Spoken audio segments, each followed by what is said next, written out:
I just want to highlight, I know a lot of you are dealing with COVID right now as well. And outside air is critical to have outside air coming in to be ventilating like crazy. And I know that costs more money because you're going to have to heat and cool that air. Every piece of, every chunk of new air coming in has to be conditioned. So some ways to have a quicker payback, better ROI is to look at ways that you're heating and cooling that air and even start in that area.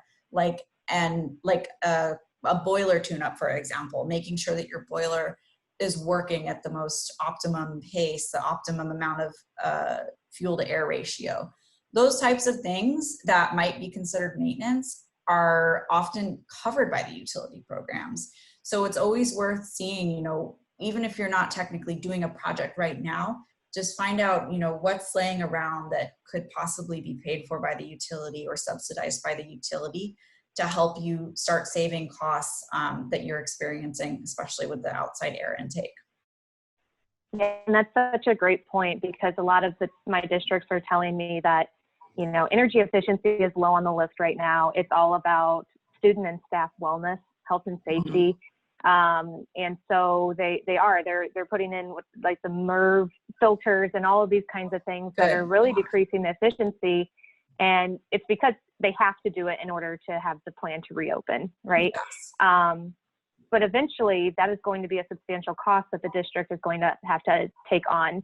So if I'm understanding what you're saying correctly, is maybe there's not an incentive directly for increasing your indoor air quality, but some of the other pieces that affect that are part of that process, you can get money back for, so you can offset that cost.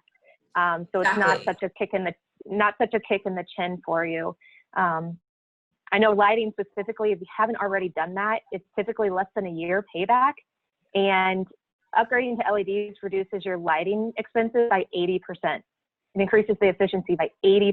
So within a year, your lights are paid for, and now you can take that money and look at some of the bigger projects that are maybe lower on the list, that suddenly you have the money to fund them. So it's all about kind of shifting things around, but just getting creative with that. I think it's really important to note that efficiency programs doesn't just mean a new rooftop unit or a boiler replacement. There are so many fingerlets of how these programs operate, and tons of money just sitting there ripe for the picking.